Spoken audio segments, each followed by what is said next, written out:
이 시간에는 믿음인가 타협인가 라는 제목을 가지고 함께 말씀을 나누도록 하겠습니다. 살면서 우리는 많은 선택들을 하게 됩니다. 그리고 꼭 그 선택한 일에 대해서, 행한 행동에 대해서 어떤 판단을 내리게 되어 있습니다. 신자들이라면 당연히 하는 고민들이 있죠. 그게 뭡니까? 내가 한 행동들이 하나님의 지혜를 따라 한 믿음의 행동인가? 아니면 인간적인 지혜로 행한 세상과의 타협인가? 이것에 대해서 우리가 고민하게 되어 있습니다. 만약에 우리가 한 행동이 하나님의 지혜를 따라서 믿음으로 한 행동이라면 하나님 앞에 반드시 상이 있을 것이고요. 그런데 그 반대로 우리가 인간적인 지혜로 세상과 타협하는 것이라면 그런 행동은 하나님의 마음을 아프게 하는 것이고, 그리고 반드시 하나님의 만지심이 따를 것입니다. 즉 징계가 따를 것이라는 그런 말이죠. 우리는 반드시 이 두 가지 중에 하나를 선택하고 또 판단하고 또 우리의 마음을 편케 하려고 노력을 해요. 왜 그렇습니까? 우리의 본성 안에 하나님께서 신상필벌에 대한, 착한 일을 하면 상을 받고 악한 일을 하면 벌을 받는 그 신상필벌에 대한 내재적인 믿음을 담아두셨기 때문에 그렇습니다. 우리가 양심이라고 하죠. 양심. 누구나 다 가지고 있어요. 그래서 죄를 짓고 벌을 받지 않으면 찝찝하죠. 뭔가 해결되지 않은 걸 가지고 있는 것처럼 찝찝하고요. 그리고 착한 일을 하면 누구나 상을 받을 것을 기대합니다. 이게 우리 안에 신상필벌에 대한 내재적인 믿음을 가지고 있고, 또 그런 내재적인 믿음으로 인해서 우리가 이 세상에서 그렇게 악에 치우치지 않고 살아갈 수가 있는 것이죠. 그래서 이렇게 이 신상필벌에 대한 믿음이 안에 있기 때문에 우리는 뭔가 행동을 한 뒤에 반드시 이 하나님을 향한 믿음의 행동인가 아니면 세상과 타협한 악한 행동인가를 판단하게 되어 있는데, 그런데 누구도 하나님의 진노를 맞닥뜨릴 수 없을 거예요. 두려움을 알고 있습니다.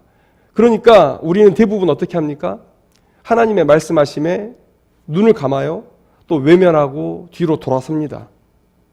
그리고 내 선택은 최선이었다. 누구라도 그렇게 할 수밖에 없었다. 라고 자기를 위로하게 될 겁니다. 스스로 위로하게 될 겁니다. 아니면 견딜 수 없기 때문에. 하나님의 그 진노를 맞닥뜨릴 자신도 없고 견뎌낼 자신도 없고, 이 양심의 짐은 덜어야겠기에 스스로를 그렇게 판단하고 위로하고 자기를 속이면서 편한 길로 가게 되는 것이죠. 교회 안에 이런 일들이 많이 있습니다.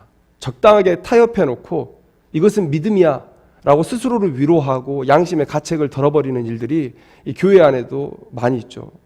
어떻습니까? 최근에 교회 안에 분쟁이 있다는 소식들을 많이 듣습니다. 그런데 대부분 교회 안에서 이 문제를 해결하는 방법은 어떤 것입니까? 묻어버리는 거예요. 묻어버리는 거.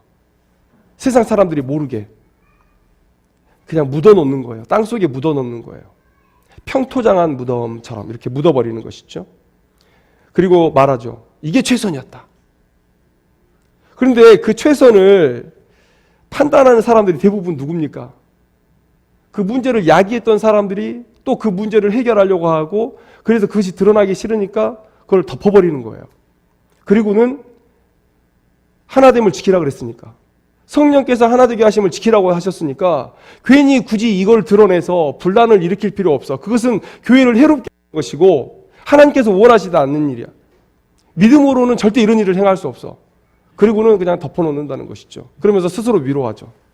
하나님, 교회 안에 작은 문제가 있었지만 그러나 하나님께서 지키라고 하신 하나됨을 우리가 열심히 지키고 있습니다. 그렇게 교회가 골마가요. 그냥 드러내고 이 햇빛을 보고 바람을 보고 자연적으로 치유될 수 있는 상황도 그냥 덮어놔서 썩어버렸고, 그래 나중에는 도려내야 되는 그런 지경까지 우리가 나아가는 일들을 많이 겪어왔다는 것이죠. 교회의 역사를 보면 여러분, 하나됨을 지키라는 그런 하나님의 귀한 말씀도 물론 중요하지만 거룩을 지키라는 하나님의 말씀, 세상과 구별되라는 말씀도 우리에게 많은 부분 주어지고 있습니다. 그래서 1세기에 왜 유대교와 갈라섰습니까? 처음에 복음 전파하는 사람은 유대인들에게 열심히 전도했어요. 유대교와 기독교를 달리 보지 않았습니다. 그런데 왜 1세기 말에 기독교와 유대교가 갈라질 수밖에 없었습니까?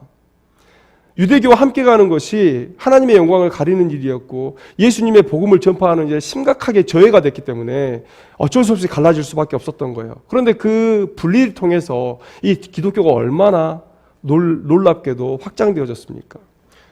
16세기에 일어났던 종교개혁은 말할 것도 없죠.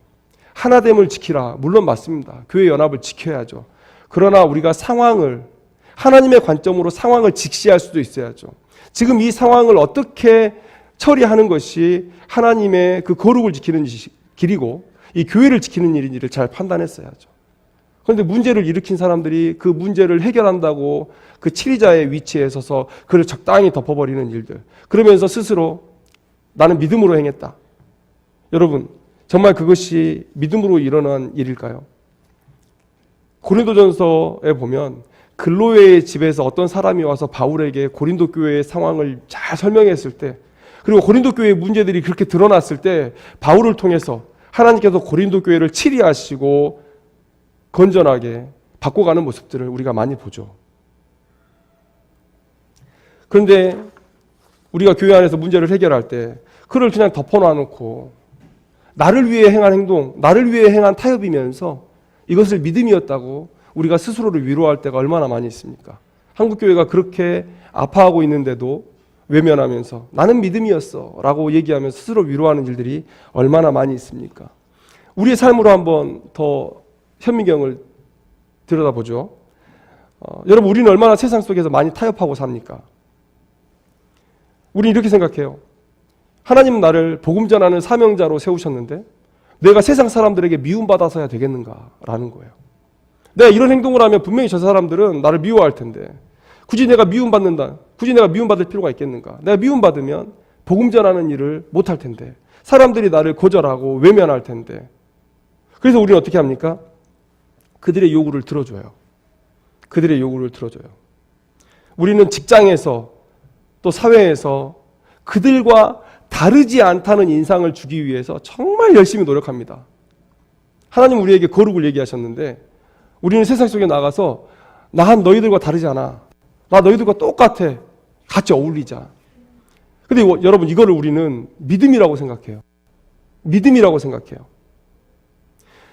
여러분, 제가 그들과 모든 면에서 달라야 된다라고 말씀드리는 건 아니에요. 그런데 믿음을 가졌을 때 우리 안에 자연적으로 생기게 되는 그런 다름, 그런 거룩, 그런 것들조차 우리가 부인하고 세상의 그 눈높이에 우리의 삶을 맞춘다는 거예요. 그러고는 뭐라고 얘기합니까? 타협 아니야. 타협 아니야. 이건 믿음이야. 나 복음 전하기 위해서 나 그들에게 미움받지 않으려고 했던 거야. 이렇게 생각한다는 거죠. 위한 것 아닐까요? 나를 위해서 그들과 평화를 유지하는 것이고 다른 거룩을 포기하고 또 다른 거룩을 타협한 건 아닐까요? 여러분, 이렇게 우리가 세상 속에서 묻혀 살아가는 것 경제적인 이유일 때가 많죠. 경제적인 이유일 때가 많은데 여러분, 이렇게 생각해요. 내가 그래도 좀 윤택하게 살아야 하나님께 드릴 것이 좀 많지 않겠어? 이렇게 생각합니다. 그래서 큰 헌신, 하나님께 큰 헌신을 드리기 위해서 작은 오물 정도는 뭐 내게 묻혀도 괜찮아. 이렇게 생각하죠. 하나님께 1억, 10억 헌금하기 위해서 작은 것들 사기치고 중소기업 등 좀 치고 로비 좀 하고 어둠의 돈들 돌리고 접대하고 이런 것들에 대해서 우리가 눈을 감아요. 나는 큰일 할 사람이야. 나는 하나님 앞에 크게 헌신할 사람이야. 그러니까 어쩔 수 없이 이 세상에 사니까 이런 오물 우리가 묻힐 수밖에 없어. 그래서 적당히 눈 감고 적당히 나눠 갖자고 하는 그런 세상의 목소리에 우리가 귀를 기울이죠. 그리고 우리의 마음을 열어요. 그리고 얘기합니다. 야, 이 정도로 뭐 무슨 일이 일어나겠어? 이렇게 얘기하죠. 그런데 그런 일로 세월호가 가라앉았다니까요. 그런 일로 아파트와 백화점이 무너졌다니까요. 그런 일로 다리가 떨어졌다니까요. 하나님의 창고를 채워야 된다고 얘기해요. 여러분, 그런데 하나님의 창고는 원래 차 있었어요. 한 번도 빈 적이 없습니다. 과부의 두렙돈의 헌금을 기뻐하신 하나님, 우리는 알고 있어요. 그런데 왜 그렇게 안 합니까? 왜 그렇게 안 하면서 그걸 믿음이었다고 얘기를 하죠? 나를 위해서 세상과 타협해놓고 그 믿음이었다고. 다 크게 헌신하기 위해서 이런 오염 정도는 내가 감수했었어야 됐다고.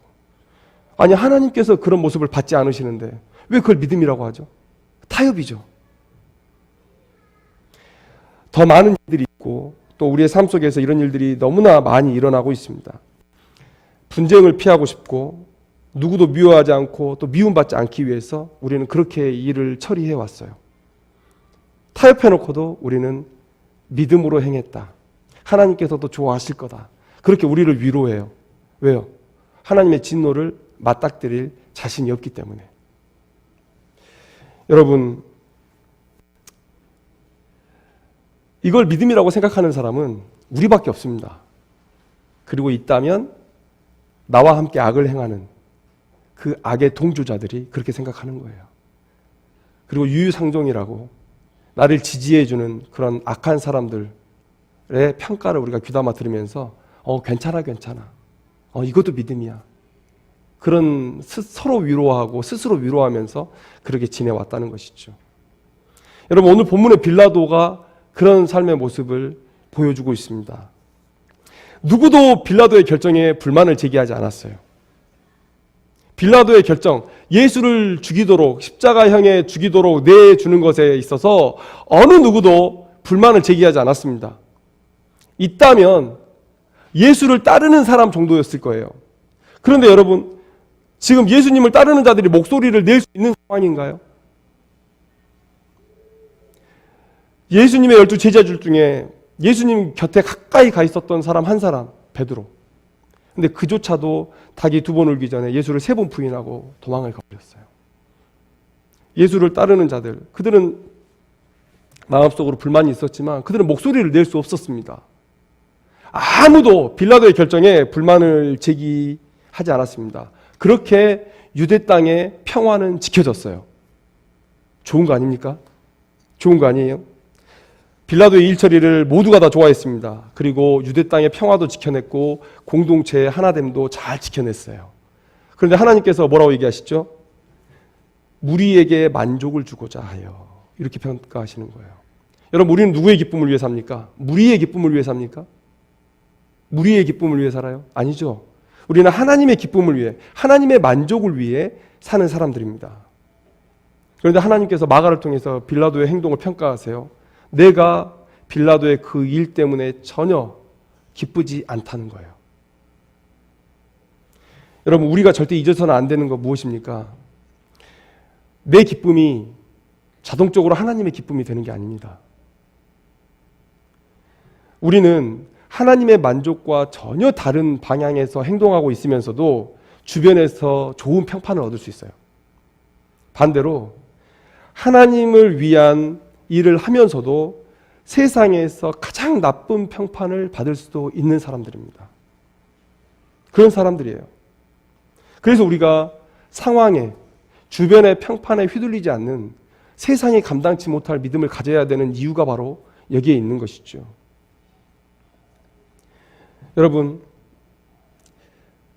우리는 오직 하나님의 뜻이 어디 있는지 그것에 우리가 관심을 가져야 돼요. 세상이 뭘 하든지 간에 하나님의 뜻이 어디 있고 내가 무엇을 해야 하나님께서 기쁘신가, 그것을 생각하면서 우리가 행동해야 되는 것이죠.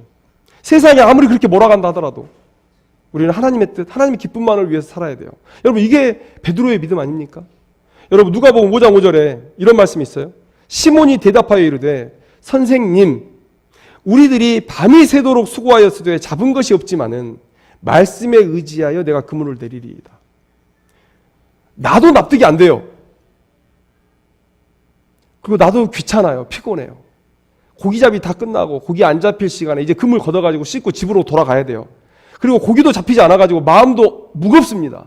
그리고 그 시간에 그물을 치고 있으면 다른 사람들에게 비웃음을 살 거예요. 고기도 없는데 뭔 이 했던 이 시간에 그물질을 하고 있나. 저 베드로 저거 완전 초보네. 근데 베드로가 뭐라고 얘기합니까? 그런 세상의 모든 평판들 다 내려놓고 오직 말씀에 의지하여 내가 그물을 내리겠습니다 라고 얘기하는 거예요. 우리의 삶의 모습이 바로 이러해야 되는 것이죠. 세상의 평판 내려놓고. 그런데 빌라도는 무리의 만족, 그 세상의 평판에 너무 많은 귀를 기울였다는 것이죠. 여러분, 왜 그랬을까요? 정말 이 빌라도의 마음에 이 유대 땅의 평화를 지켜내고 그것이 정말 그가 생각하는 가장 큰 사명이었을까요? 그렇지 않습니다. 빌라도는 철저하게 자기를 위해서 이렇게 한 행동이에요. 여러분, 유대 땅이 어떤 곳이냐? 여러분, 유대인 알죠? 유대인은 종교적인 문제에 있어서는 타협이 없는 민족입니다. 스스로가 우상 숭배를 결정하면 결정했지 남이 유대인들에게 뭘 믿어라라고 얘기하면 안 되는 사람들이에요. 본성적으로 종교적으로는 타협이 안 되는 사람들입니다. 그래서 여러분, 로마가 황제 숭배를 시작했습니다. 그런데 유대 땅만은 여호와 하나님을 섬기는 신앙을 인정해 줬어요. 유일하게. 왜요? 타협이 안 되니까. 종교적인 문제로 전민족을 건드리면 다 죽는 한이 있어도 덤비더라. 그냥 놔두고 그냥 곡물이나 제때제때 받아가면 되겠다. 이렇게 생각하는 거죠. 왜냐하면 예루살렘 성전으로 들어오는 수입이 엄청났거든요. 그 지중해 연안에 또 인도까지 흩어져 있는 그 디아스포라들이 1년에 3번씩 믿음 있는 사람들이 와서 예루살렘 성전에 헌금하는 그 금액이 엄청났거든요. 그러니까 우리가 그냥 종교 놔두고 거기서 그냥 필요한 것만 취하자. 종교 문제를 건드리지 말자. 이랬던 땅이 유대 땅이에요. 그리고 얼마나 이들이 그 독립에 대한 갈망이 심했으면 해변 가이사랴에 총독의 관저가 있었음에도 불구하고 명절 때만 되면 총독이 예루살렘으로 올라와요. 그리고 이 성 안에 안토니오 요새라는 것을 만들어 놓고 로마 군사를 주둔시킵니다. 왜요? 일어나면 언제든지 진압하기 위해서. 언제든지 불이 붙을 수 있는 그런 상황이었다는 것이죠. 여러분, 왜 바라바를 풀어줬겠습니까? 바라바는 민족주의자예요. 풀어주면 뭐 할까요? 이 바라바가 나가서 또다시 유대의 독립을 위해서 로마의 적이 될 거예요. 그걸 알면서 왜 바라바를 풀어줍니까? 그것은 유대의 평화, 그 유대의 평화를 지키는 일이 너무나 중요했기 때문에. 왜요? 유대 땅이 평화로워지면 로마도 이 빌라도를 인정할 거예요. 그리고 그 로마에서 그의 정치 이 출세길이 확 열리는 거예요. 탄탄대로를 달리게 되는 것이죠. 그래서 그렇게 이 유대 땅의 평화를 위해서 예수님이 무죄인 줄 알면서 그리고 그 아내를 통해서 하나님께서 예수를 죽이는 일이 어떤 결과를 낳게 될 것이라는 것을 희미하게나마 계시를 줬음에도 불구하고 오늘 마가의 평가대로 그는 그 유대인들의 그 무리의 만족을 위해서 내줬다는 거예요. 내줬다는 거예요. 여러분, 빌라도 이 일 처리가 우리가 신앙의 눈으로 보고 있으니까 나쁜 거지 뭐가 나쁘죠? 유대 땅에서 누가 빌라도를 비난했습니까? 비난하지 않았습니다. 그런데 이 빌라도가 나중에 2000년이 지난 오늘까지 사도신경에서 그의 이름이 언급되면서 이렇게 불명예스럽게 그의 인생이 평가받을 줄 알았을까요? 우리의 행동도 이와 비슷하죠. 이게 하나님의 뜻이야 라고 뭔가 대단한 일을 하고 있는 것 같이 생각하지만 그러나 우리가 하는 일 대부분은 뭡니까? 하나님과 그리고 세상 그 중간에서 협상가의 자리에 딱 앉아 있어요. 신자이기 때문에 하나님을 믿기 때문에 하나님의 음성을 완전히 배제할 수도 없습니다. 그러나 세상이 너무 좋아서 세상의 목소리도 완전히 배제할 수가 없어요. 적당히 그 중간에 서가지고 하나님한테 이렇게 얘기하죠. 하나님, 그렇게 요구하시면 안 돼요. 하나님도 그렇게 하시는 거 아닙니다 라고 얘기하고 또 세상에는 확 가지 못해요. 내가 너를 좋아하지만 그래도 내가 너에게 확 갈 수는 없으니까 우리 적당한 선에서 타협하자. 무슨 생각이 나냐면 저는 그런 생각이 나요. 중개인, 브로커 같아요. 우리의 모습이. 하나님과 세상 사이에 적당히 중재하면서 나를 위해서 거기서 이득을 뜯어가는 중재자 같아요. 브로커 같은 그런 느낌이 들어요. 그렇게 세상과 적당하게 타협하면서 우리는 그걸 믿음이라고 얘기해요. 그리고 뭐 몇 보 전진을 위한 작은 후퇴, 일시적인 후퇴로 우리의 이 믿음 없음을 포장하게 되는 것이죠. 여러분, 만약에 우리가 이런 삶을 계속 산다면 이런 빌라도의 비난을 받을 겁니다. 네가 너의 만족을 위해서 살았다. 이 평가를 하나님 앞에 받을 것이에요. 그래서 우리는 이 시간 타협하는 우리들의 신앙의 모습을 벗어버리고 믿음대로 사는 그런 모습이 필요하죠. 하나님의 기쁨을 위해서, 하나님의 만족을 위해서 내 삶을 드리는 그런 결단의 삶이 우리 가운데 필요하다는 거예요. 그러면 어떻게 하면 타협이 아닌 믿음으로 우리가 살 수 있는가? 두 가지를 말씀드리고 싶습니다. 첫째는 먼저 믿은 대로, 아는 대로 즉시 실천하라는 거예요. 즉시. 이것이 순종이죠. 즉시라는 말은 무슨 의미냐면 계산 전에 순종하라는 거예요. 계산 전에 이것이 하나님의 말씀이기 때문에 앞뒤 따져보지 않고 그것이 하나님의 음성이 정확하다면 나를 던지는 그런 일도 필요하다는 거예요. 그런 일들 속에서 역사가 일어난다는 것이죠. 여러분, 우리의 문제가 뭡니까? 하나님의 음성이 우리 귀에 안 들립니까? 아니요. 여러분 정말 자주 듣고 계세요. 여러분 정말 하나님의 음성을 자주 듣고 계세요. 부족한 저를 통해서도 주일 예배를 통해서 여러분들에게 말씀이 전달되지만 또 여러분들이 성경을 읽고 있는 동안에도 또 찬송을 부를 때에도 다른 사람들을 통해서 다른 믿음의 좋은 자들을 통해서 혹은 내 자녀의 목소리를 통해서 내 부모의 목소리를 통해서 여러 번 여러분들은 하나님의 음성을 듣습니다. 그런데 왜 우리의 문제는 뭡니까? 알면서도 행동하지 않는다는 거예요. 생각만 해요. 내 상황과 이익을 계산해요. 여러분, 우리가 오해해서는 안 되는 게 뭔가 이렇게 결단하고 덤비라고 그러면 성도님들 꼭 이렇게 얘기하세요. 제 믿음이 안 돼서 그건 못하겠습니다. 여러분, 혹시 오해하고 계신 것 같아요.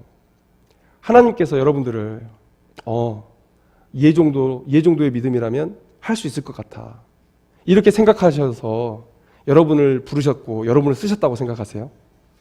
아니요, 그렇지 않습니다. 그렇지 않아요. 여러분의 믿음의 분량이 차서 하나님께서 여러분을 부르신 거 아니고 여러분의 믿음의 분량이 차서 여러분들이 순종할 수 있는 것도 아닙니다. 능력이 하나님께서 그 일을 하시는 거예요.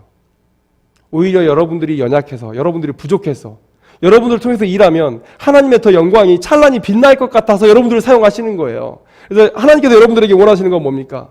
내 음성이 너에게 들리면 순종하라는 거예요. 이게 하나님의 음성이죠. 하나님의 능력으로 감당하는 거예요. 여러분, 바울 지금 보니까 대단하죠.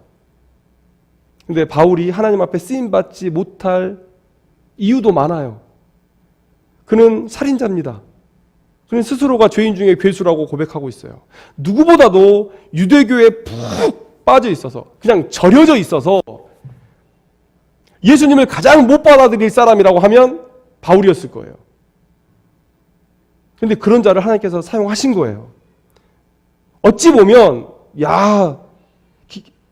이 신자가 되기 불가능한 사람인데 이렇게 볼 수도 있는 사람이라는 거예요. 지금 바울이 이 기독교를 위해서 놀랍게 헌신했기 때문에 바울 같은 사람이라면 와 이렇게 생각하지만 반대로 생각해 보세요. 그리고 오히려 쓸만한 사람, 사울 같은 사람, 누가 봐도 왕의 제목이었던 사울 같은 사람, 그런 사람은 오히려 넘어지잖아요. 바울이 그렇게 놀라운 전도자로 쓰임받을 수 있었던 이유, 하나님 딱 보니까 야 바울 정도면 저 정도 믿음이면 되겠는데? 이렇게 해서 하신 게 아니고 연약한 자예요. 누구보다 복음 앞에 무릎 꿇기가 힘든 사람이에요. 그 사람을 데려다가 하나님께서 교육하고 훈련시켜서 쓰신 거예요. 하나님의 능력으로 쓰신 거예요. 그래서 할 수 있는 거예요. 여러분, 빌라도도 할 수 있었어요. 빌라도의 지위라면 그 세상에서 유일하게 예수님에게 사형 언도를 내리지 않을 수 있는 사람. 아니, 오히려 유일하게 빌라도만 사형 언도를 내릴 수 있었으니까 유일하게 빌라도만 예수님을 살릴 수 있었다는 것이죠. 빌라도가 아니야, 예수님은 무죄야, 예수는 무죄야라고 얘기하면 풀어줄 수 있었다는 거예요. 뭐라고 얘기합니까? 내가 유대인의 왕을 너희에게 놓아주기 원하느냐? 죄인인데 어떻게 놓아줍니까? 로마 총독이 마음대로 행동했을 것 같아요? 아닙니다. 여러분 역사에 보면 로마 총독을 고발하는 글들이 이 유대인들을 통해서 많이 로마 황제에게 올라갑니다. 함부로 못해요. 그런데 죄인인 줄 뻔히 아는데 자기 마음대로 놓아준다고요? 이렇게 얘기했다는 것은 예수님이 무죄라는 얘기예요. 죄를 발견하지 못했다는 얘기예요. 그러면 그냥 허풍선인 거예요. 예수님을 믿지 않으면 그냥 허풍쟁이였던 거예요. 예수님은 미친 사람이었던 거예요. 미친 사람을 로마를 뒤집으려고 했던 전복자로 사형 언도를 내릴 수 있습니까? 그냥 매 좀 때리고 보내주면 되는 거예요. 빌라도도 그러려고 했어요. 그런데 유대인들이 너무 반응하니까 그런 권한이 있었음에도 불구하고 예수를 죽도록 했다는 거예요. 그리고 그는 적극적으로 이 유대인들의 소요를 이용하기로 마음먹습니다. 기부엔 태익이죠. 내가 너희들을 위해서 이 정도 했으니까 너희들은 나를 위해 이 정도로 해줘야 되겠다. 이 빌라도는 이런 소요를 이용해서 정치적인 열매를 얻어가려고 했다는 것이죠. 철저하게 자기를 위해서 계산했어요. 여러 루트를 통해서 예수님에 대한 계시가 그에게 내려졌음에도 불구하고 여러분 그가 자기의 이익을 위해서 계산하고 예수를 죽였다는 거예요. 여러분 우리도 믿음 생활을 오래 해오면서 하나님께서 원하시지 않는 그런 삶의 모습을 행할 때가 많이 있습니다. 왜 그렇습니까? 계산하니까 그래요. 계산하니까. 듣고 우리는 계산하죠. 여러분 이 사이의 간격, 이 시간의 간격이 얼마나 될 것 같으세요? 하나님의 음성을 들었어요. 그리고 계산했어요.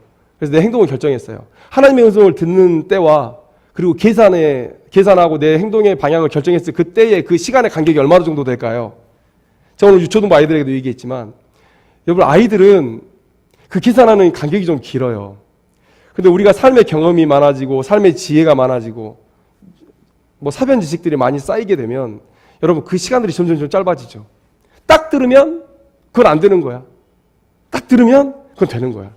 오늘 다윗과 골리앗에 대해서 제가 아이들에게 설교를 했는데 여러분 골리앗 앞에 가서 싸우면 됩니까 안 됩니까? 싸워도 보고 맞아도 보고 때려도 보고 그런 어른들은 잘 알아요. 골리앗하고는 싸우면 안 되는 거예요. 자, 누가 나가서 골리앗과 싸워볼래? 라고 얘기했을 때 0.01초도 안 걸려서 다 생각했어요. 안 돼. 이건 안 되는 거야. 우리의 계산이 그렇게 빨라요. 나이 들어서 신앙생활 오래 했는데 믿음이 안 보인다. 여러분 그 사람은 정말 힘든 거예요. 믿음을 갖기가 너무 힘든 거예요. 그래서 아이들 교육받는 게 중요해요. 이미 세상을 너무 많이 알고 그래서 계산이 너무 빨라버렸어요. 그래서 작은 헌신도 계산 때문에 하기가 어려워요. 그래서 믿음의 훈련이 필요한데 여러분 우리의 그 계산의 찰나가 너무 짧아요.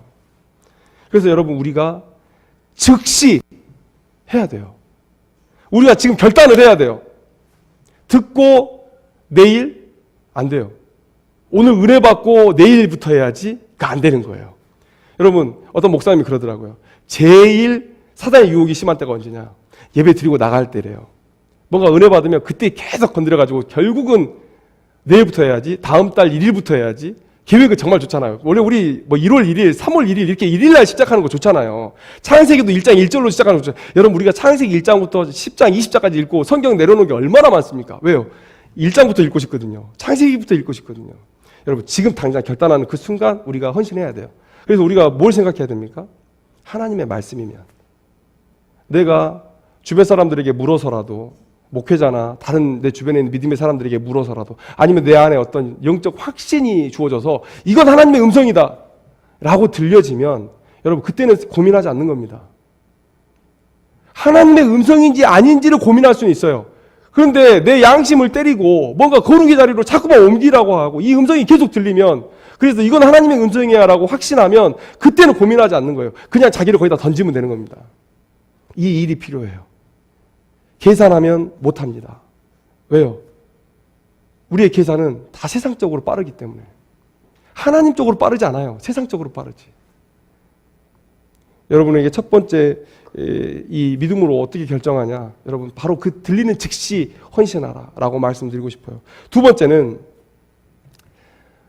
계산은 해야 돼요. 계산을 해야 되면 어떻게 해야 되냐면 나의 이해관계가 아닌 하나님의 이해관계를 따져라는 거예요. 이것은 지속성과 관련이 있습니다. 지속성. 하나님의 음성이 들리면 바로 헌신하는 거예요. 그런데 우리가 한번 헌신했을 때 그 열매가 지금 당장 나타나는 일이 그렇게 많지 않아요. 오늘 내가 헌신했는데 그 열매가, 여러분 제가 오늘 기도한다고 해서 교회가 갑자기 뻥 하고 이렇게 붕합니까? 인내의 시간들이 필요해요. 히브리서 10장 36절에 뭐라고 얘기합니까? 너희에게 인내가 필요함은 너희가 하나님의 뜻을 행한 후에 약속하신 것을 받기 위함이라. 우리가 하나님의 약속하신 축복, 하나님께서 약속하신 그 믿음의 헌신의 열매들을 얻기 위해서는요, 이 인내가 필요하다는 거예요. 그럼 어떻게 우리가 인내할 수 있냐는 거예요. 어떻게 우리가 인내할 수 있냐는 거예요. 중간에 너무 유혹들이 많아가지고 여러분, 처음 결단했을 때보다 더 큰 유혹들이 우리에게 닥쳐와요. 여러분 그런 경우 많죠. 처음에 헌신했을 때 일이 이렇게 커질지 몰랐던 거예요.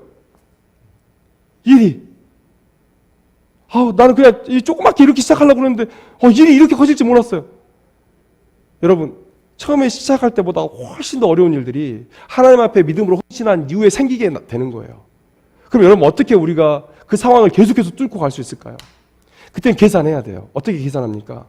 나의 이익이 아니라 이게 하나님의 이익일까?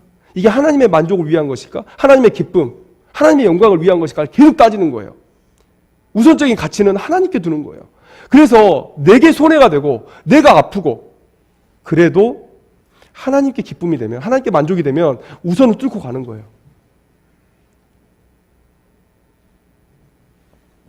빌라도의 실패의 이유가 뭡니까? 여러 번 말씀드렸지만 자기 이익 때문에 그랬어요. 저는 이렇게 생각합니다. 하나님께서 뇌물을 받지 말라고 하셨어요. 신명기 27장 25절에 무죄한 자를 죽이려고 뇌물을 받는 자는 저주를 받을 것이라 할 것이요 모든 백성은 아멘 할지니라. 저는 이 본문 말씀이 빌라도에게 적용되는 이유가 뭐냐면, 저는 빌라도가 스스로에게 뇌물을 줬다고 생각해요. 스스로에게. 그 상황을 적극적으로 이용해서 자기가 취할 것을 취한 거예요. 이것은 자기 지위를 이용해서 스스로에게 뇌물을 준 거예요. 그렇게 해서 무죄한 자를 죽인 거예요. 그래서 이 말씀대로 저주받은 자가 된 겁니다. 여러분 우리가 믿음의 결단을 한 번은 할 수 있어요. 멋모르고 용기 낼 수 있습니다. 그런데 그 믿음이 왜 지속되지 못하죠? 왜 중간에 가다 멈춰버리죠? 왜요? 이때는 우리가 계산을 해야 돼요. 믿음의 시작을 했는데 이걸 하나님이 기뻐하실까? 그걸 가지고 끝까지 인내하면서 그 믿음의 헌신의 열매들이 나타나기를 기도해야 되는 거죠. 여러분 바울 사도가 신자는 어떤 사람이냐 라고 얘기했을 때 이렇게 얘기해요. 이제 내가 사람들에게 좋게 하랴 하나님께 좋게 하랴 사람들에게 기쁨을 구하랴 내가 지금까지 사람들의 기쁨을 구하였다면 그리스도의 종이 아니니라. 하나님의 기쁨이면 정말 무모한 일인데, 여러분 세상에 사도 바울처럼 무모한 사람이 어디 있습니까? 예수님께서 땅끝까지 이르러 내 증인이라고 했다고 진짜 땅끝까지 복음 전할 사명을 품어요. 이 말이 되는 얘기입니까? 말도 안 되는 얘기죠. 좀 나눠서 하지. 혼자 해야 된다고 끝내 스페인까지, 그 유럽 끝까지 가요. 사도 바울이. 왜 그렇습니까? 왜 그랬습니까? 그게 하나님의 기쁨이고 하나님의 명령이었기 때문에. 그래서 중간중간에 살면서 계속해서 갈등하는 그 상황 속에서도 이것이 나에게는 어렵지만 그러나 이게 하나님의 기쁨이면 나는 간다는 거예요. 내가 중간에 누군가에게 잡혀 죽어도, 동물에게 먹혀도 내가 오늘 살았던 삶이 하나님의 기쁨이면 나 간다는 거예요. 계속 가다 보니까 스페인까지 왔네, 땅끝까지 와버렸네. 이런 놀라운 일이 사도 바울에게 일어났던 것이죠. 한 번 헌신할 수 있어요. 근데 어떻게 죽을 때까지 이 믿음을 계속 이어갑니까? 우리가 계산할 때. 계산은 지금까지 우리가 나를 위해서만 계산했죠. 이제 하나님을 위해서 계산할 때 그 지속성이 담보된다는 사실 여러분들이 기억하시길 바랍니다. 말씀을 맺습니다. 우리가 세상의 이익에 눈이 멀어서 믿음으로 가지 못하고 세상과 타협할 때가 우리가 너무 많이 있습니다. 그리고 매우 적극적으로 우리는 타협을 해왔습니다. 그런데 우리가 만약에 세상과 타협한다면 우리의 이 삶의 결말은 저주예요. 결코 좋지 못합니다. 여러분, 권면하기는 이 땅에서 고난이 임하더라도 하나님이 바라시는 오직 믿음의 삶으로 이 땅에서 하나님과 동행하시길 원합니다. 이것이 우리의 복이에요. 그리고 천국에서 하나님께 칭찬받는 귀한 인생 되기를 소망합니다. 다시 한번 말씀드립니다. 타협의 유혹을 물리치고 하나님을 향한 믿음의 삶을 결단하며 꼭 살아내기를 주님의 이름으로 축원합니다. 기도하겠습니다.